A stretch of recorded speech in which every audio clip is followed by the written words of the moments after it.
역대하 13장. 여로보암 왕 18째 해에 아비야가 유다의 왕이 되고 예루살렘에서 3년 동안 다스리니라. 그의 어머니의 이름은 미아가요 기브아 사람 우리엘의 딸이더라. 아비야가 여로보암과 더불어 싸울새 아비야는 싸움에 용감한 군사 40만 명을 택하여 싸움을 준비하였고 여로보암은 큰 용사 80만 명을 택하여 그와 대진한지라.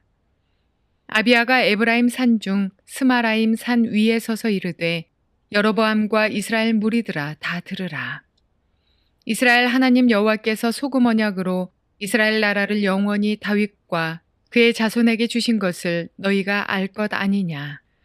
다윗의 아들 솔로몬의 씨나 느밧의 아들 여로보암이 일어나 자기의 주를 배반하고 남봉꾼과 잡배가 모여 따름으로 스스로 강하게 되어 솔로몬의 아들 르호보암을 대적하였으나 그때 르호보암이 어리고 마음이 연약하여 그들의 입을 능히 막지 못하였었느니라.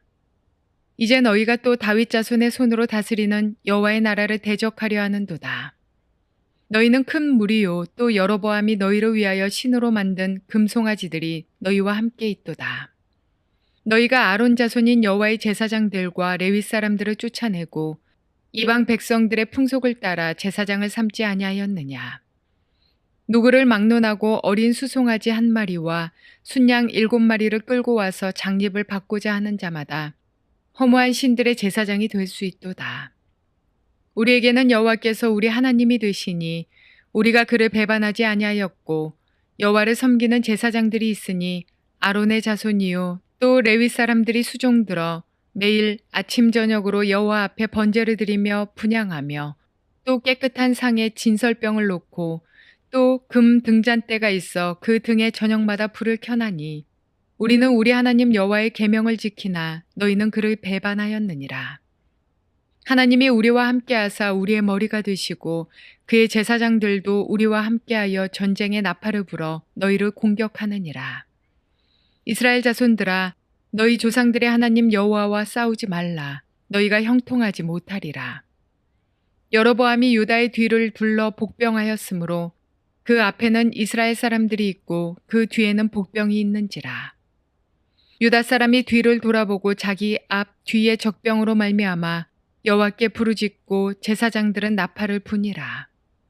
유다 사람이 소리 지르매 유다 사람이 소리 지를 때에 하나님이 여로보암과 온 이스라엘을 아비야와 유다 앞에서 치시니 이스라엘 자손이 유다 앞에서 도망하는지라. 하나님이 그들의 손에 넘기셨으므로 아비야와 그의 백성이 크게 무찌르니 이스라엘이 택한 병사들이 죽임을 당하고 엎드려진 자들이 50만 명이었더라. 그때에 이스라엘 자손이 항복하고 유다 자손이 이겼으니 이는 그들이 그들의 조상들의 하나님 여호와를 의지하였음이라.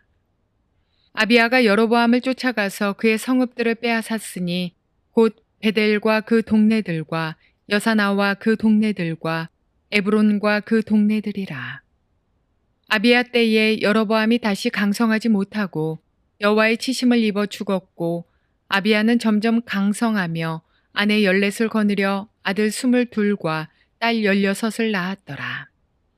아비야의 남은 사적과 그의 행위와 그의 말은 선지자 이도의 주석책에 기록되니라. 자, 오늘은 역대하 13장 말씀 통해서 하나님 주시는 음성을 우리가 함께 들을 수 있기를 바랍니다. 오늘 본문의 내용은 아주 단순한 내용을 우리에게 전달하고 있습니다. 저는 1절부터 3절까지 해서 여로보암과 아비야 사이의 전쟁에 대한 이야기, 그러나 간략하게 아비야가 어떤 왕이었는가 하는 것에 대한 언급을 일부러 하고 있습니다. 그 언급은 좀 이따 우리가 한번 살펴보려고 합니다. 그 다음에 4절부터 12절까지 해서 여로보암과 아비야 사이의 전쟁이 어떻게 시작되었고 또 특별히 아비야 왕의 북이스라엘의 여로보암이 군대에게 한 이야기가 주로 적혀져 있고 13절부터 19절까지 해서는 전쟁의 상황, 이렇게 해서 실제 전쟁이 어떻게 이루어져서 결과가 어떻게 되는가 하는 이야기, 마지막 20절부터 22절까지 해서는 아비야의 마지막 그리고 아비야의 가계에 대한 이야기가 이렇게 적혀져 있습니다. 13장을 전체를 살펴보면 핵심은 뭘까요? 아비야 왕이 여호와를 의지하여서 여로보암과의 전쟁에서 승리하였더라는 이야기입니다. 르호보암의 아들인 아비야 왕이 여호와를 의지함으로 말미암아 여로보암과의 전쟁에서 승리하였다. 여로보암은 80만 군대였고 아비야의 군대는 40만, 절반밖에 안 되었지만은 여호와를 의지했을 때 어떻게 승리했는가 하는 것을 지금 역대기의 저자인 에스라는 언급해 주는 겁니다. 그런데 열왕기를 읽어보면 열왕기의 저자는 아비야 왕을 아주 부정적인 왕으로, 여호와를 의지하지 못했던 왕으로 언급을 하고 있습니다. 열왕기 기자는 아비야 왕에서 부정적인 평가를 하고 역대기 기자인 에스라는 아주 긍정적인 평가를 하고 있습니다. 그 목적이 있기 때문입니다. 사실은 열왕기 기자가 좀 더 객관적인 평가를 하고 있다고 볼 수 있습니다. 전통적으로 열왕기를 쓴 사람은 선지자 예레미야라고 이야기를 합니다. 그러나 정확한 정황은 없기 때문에 알 수 없지만은 아무튼 북이스라엘이 멸망하는 것을 다 본 그 이후의 사람이 누군가 이걸 썼습니다. 더욱이 예레미야는 제사장 집안의 사람이었기 때문에 이런 일들에 능했고 또 거의 제사장 가정에서 선지자가 예언자가 나왔다는 것을 보게 될 때 하나님 말씀에 비추어서 백성들에게 예언의 말씀을 전한 것이 선지자들이었죠. 그래서 아마도 북이스라엘 멸망한 이유를 잘 알고 있고 남쪽 유다가 멸망한 이유를 잘 알고 있는 예레미야가 쓴 것이 아닐까. 그러면서 예레미야는 상당히 객관적으로 북이스라엘과 남유다의 왕들을 평가해낸 사실을 볼 수 있는데 열왕기상 15장에 보면은 이 아비야 왕은 어머니부터 이름을 다르게 기록합니다. 열왕기를 기록한 기자는 어머니 이름은 마아가요 아비살롬의 딸이더라. 압살롬을 아비살롬. 똑같은 말이에요. 압살롬의 딸이었더라 하는 이야기를 탁 하면서 부정적인 이미지를 탁 던집니다. 그러고 나서 아비암이 아버지 르호보암이 행한 모든 죄를 행하고 마음이 조상 다윗과 같지 않고 하나님 앞에 온전치 못하였고 그런데도 하나님은 다윗의 등불을 끄지 않겠다고 약속을 했기 때문에 하나님께서 그를 지켜주시고 예루살렘을 견고하게 세워주셨다. 왜냐하면 다윗은 햇사람 우리아의 일 외에는 평생에 여호와 앞에 정직하게 행하고 하나님의 명령을 잘 지켰기 때문이다. 이런 이야기를 언급하고 있습니다. 그러니까 다윗 한 명 때문에 하나님은 르호보암도 지켜주시고 또 아비야도 지켜주셨다 하는 이야기를 언급을 하고 있는 겁니다.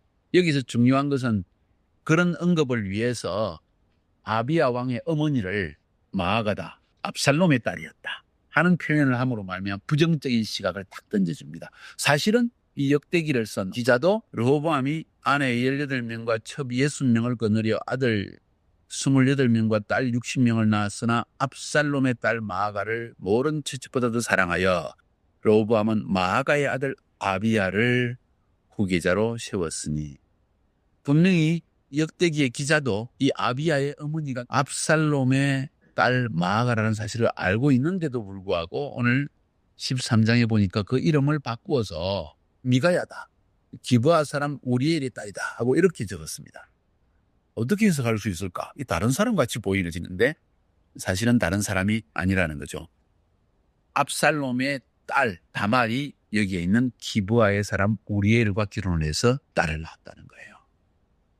그래서 낳은 딸의 이름이 마아가인데 그럼 마아가라고 표현하지 않고 왜 미가야가 하느냐?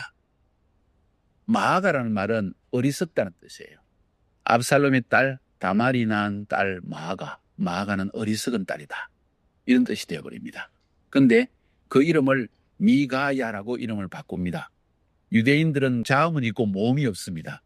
그래서 자음만 보고 이게 미가야로 읽을지 또 마아가로 읽을지 그것은 읽는 데에 따라서 달라지는 거예요. 그래서 여기에서 마아가라는 것은 어리석으자는 뜻이고 미가야라는 말은 거기에 후를 하나 더 붙여서 미가야후라고 적었습니다. 누가 여호와와 같을 것인가? 여호와 같은 신은 누구일까? 하면서 그 하나님을 높이는 신앙의 모습을 보여주고 있는 거예요. 그래서 역대기 기자가 그 이름을 마아가를 미가야로 바꾸면서 어리석은 여자가 아니었다. 여호와 같은 신이 누구인가 하면서 하나님을 높인 어머니였다. 이렇게 아비야 왕의 어머니에 대한 신앙을 일부러 높이기 위해서 이름을 지금 바꾸는 거예요. 성경은 상당히 객관적인 책입니다. 열왕기 기자는 상당히 아비야 왕에 대해서 객관적인 언급을 쫙 하고 있습니다. 분명히 부정적인 왕, 전반적으로 볼 때 이 아비야 왕은 하나님 앞에 여호와의 신앙을 별로 지키지 못했던 왕, 진정한 그 신앙의 깊이가 없었던 왕, 만약에 있었다면 형식적인 왕, 다윗처럼 마음과 정성을 다해 여호와를 섬겼던 왕은 아니었다는 것은 이 열왕기 기자를 통해서 분명히 알 수가 있습니다. 그럼에도 불구하고 역대기 기자는 이 아비야 왕의 좋은 면만을 뽑아냅니다. 의도적입니다. 자, 우리가 우리 자녀들을 쳐다볼 때도 객관적으로 볼 때 저놈 참 이런 부족한 점이 많아요 하고 이야기를 하다가 또 어떤 데 이야기할 때는 저 녀석 안에 정말 주님을 사랑하는 이런 면은 그래도 있어요. 그런 표현이라는 것이죠. 이 역대기 기자가 이 역대기를 쓸 때는 지금 바벨론 포로에서 돌아온 이스라엘 백성들에게 다윗의 왕조를 통해서 하나님께서 메시아를 주시는, 그리고 쓰러져 있는 이스라엘을 다시 살리기 위해서 어떤 면들이 필요한가, 긍정적인 면을 다 뽑아내야 된다. 우리에게 나쁜 점만 있는 것이 아니라 하나님 보시기에 좋은 면이 있다는 거예요. 모든 것을 객관적으로만 딱 이야기하면 나쁜 점이 더 많아요. 근데 그것보다도 그 안에서 신앙적인 면을 뽑아내어서 격려하고자 하는 차원을 역대기 기자는 뽑아내는 거예요. 그래서 아비야 왕에게 그래도 어머니에게 조금은 하나님을 찾는 이방 여자는 아니었다. 하나님을 아는 가정이었다. 그래도 형식적이지만은 그래도 여호와를 의지하는 점이 있었는데 그거 하나 때문에 하나님께서 이런 큰 승리를 주셨다 하는 격려적인 면, 좋은 면을 아비야 왕에서 뽑아내기 위해서 지금 역대기 기자는 이렇게 글을 쓰고 있는 거예요. 그래서 이 역대기 기자인 에스라는 아비야 왕에게 정말 못난 점이 많은데 그래도 승리를 주신 이 실제적인 면, 40만의 군대로 80만을 이겼잖아요. 어떻게 이겼겠는가? 아비야가 북쪽 왕 여로보암 왕과 전쟁을 할 때 40만으로 80만을 이길 때 지금 어떻게 무슨 말을 하고 있는지를 한번 들어보면은, 여로보암 완전히 지금 정말 불량배였다. 형편없는 녀석인데 애굽에서 돌아와가지고 어떻게 불만이 많은 백성들의 마음을 싹 울출해가지고, 그리고는 하나님이 세우신 소금 언약으로 세운 다윗 왕을, 소금 언약이라는 것은 변하지 않는 언약, 소금은 변하지 않으니까. 하나님의 언약은 변하지 않는데 그 변하지 않은 언약의 내용이 뭐냐? 다윗 왕조를 영원히 세우겠다 하는 그걸 알고 있음에도 불구하고 그걸 대적해가지고 쉽게 말하면 하나님을 대적한 무리들이다. 이건 패거리들이다. 그렇게 해서 북이스라엘을 세워가지고 제사장들을 쫓아내고 레위 사람들을 쫓아내고 뇌물을 받고 아무나 제사장 세우고 금송아지를 세워놓고 우상을 숭배했던 사람이다. 너희들이 이런 왕을 따르겠느냐 하면서 막 그냥 사기를 갖다가 완전히 땅에 떨어뜨리는 거예요. 그 말을 듣는 북이스라엘 백성들 맞는 이야기잖아요. 알고 있는 이야기라는 거예요. 그래서 이 80만이 40만에게 깨져버리는 거예요. 완전히 전쟁의 사기를 그냥 무너뜨려 버리는 거죠. 그런 이야기를 들으니까 아비야 왕은 상당히 믿음 있는 것처럼 보이는 거죠. 다르게 생각하면 열왕기 기자에 의하면은 말은 그리했지만은 전쟁에 이기기 위해서 사기나 떨어뜨리려고 한 사람이지 진짜 믿음이 있었던 사람은 아니다. 근데 역대기 기자는 그래도 봐라, 이런 믿음이라도 이런 생각이라도 가지고 있었다. 다른 모세의 율법에 의거한 신앙과 제사와 이런 것을 아는 사람이었다. 그래서 그 조그만 하나, 하나님에 대한 믿음과 지식을 가진 그 조그만 하나를 보시고 하나님은 이런 승리까지 주신다는 것을 지금 에스라는 드러내고 주는 거예요. 우리 믿음 뭐 대단한 게 있었어요. 어쩌면 조금 신앙이 형식적인 면도 있지만 하나님 앞에 기도하고, 한편으로는 세상 썩이다가도 또 한편으로는 하나님을 섬기가지고 헌금도 잘하고 새벽기도도 나오고 이런 면이 있다는 거예요. 이게 모든 신앙인들의 모습이라는 겁니다. 역대기 기자는 그 가운데에서 그래도 좋은 면을 뽑아가지고 우리에게 이 정도의 형식적인 신앙을 가졌음에도 불구하고 그냥 전쟁에 이기기 위해서 사기를 떨어뜨리기 위해서는 이런 말조차도 바른 말이기 때문에 그걸 예쁘게 봐가지고 하나님은 여로보암의 군대가 앞뒤에 복병을 둬가지고 막 완전히 이제는 질판이야 사실은. 그런데 그냥 하나님께 부르짖었더니 하나님이 그 북이스라엘 군대를 다 전멸시켜서 50만이 죽게 만들었다. 이 아비야 왕은 신앙이 적은 왕임에도 불구하고 형식적인 신앙을 가졌음에도 불구하고 정말 다윗과 비교할 수 없는 형편없는 왕이었지만은 로보암과 같이 흔들흔들 중심에 뿌리가 없는 왕이었다. 아비야도 그랬다는 거예요. 그런데도 그래도 하나님을 알고 있다는 그 하나 때문에 이런 승리를 주셨다는 것을 알게 하기 위해서 열대기자는 이 기록을 하고 있다는 거예요. 하나님은 참 은혜로우신 하나님이십니다. 만약 그분이 은혜로우신 하나님이 아니라면 우리 중에 살아남을 자가 없습니다. 우리에게는 도저히 자랑할 것이 없고 완전히 전적으로 타락한 죄악성밖에 없음에도 불구하고 하나님은 이 아비야 왕 조그마한 형식적인 신앙 하나도 귀히 여겨서, 왜? 그 등불까지 꺼버리면은 살아남을 자가 하나도 없으니까. 유다라는 나라 자체가 완전히 없어져야 되니까. 하나님이 소금 언약으로 약속을 했기 때문에 그 약속을 하나님이 신실히 지키셔서 우리 속에 남아있는 조그만 불씨, 신앙의 불씨, 믿음의 불씨, 조그만 남은 그 신앙, 그 믿음 하나를 하나님이 붙들고 축복을 해주시더라. 지금 그 이야기를 지금 에스라는 우리에게 하고 있는 거예요. 그렇기 때문에 이걸 깨닫는 사람은 일평생 하나님 앞에 감사만 튀어나오게 됩니다. 주님, 나 같은 죄인, 나같이 연약한 자, 나같이 매일 변하는 자, 나같이 온전치 못한 자, 하나님께서 이렇게 은혜로 덮어주시고 인도해 주십니까?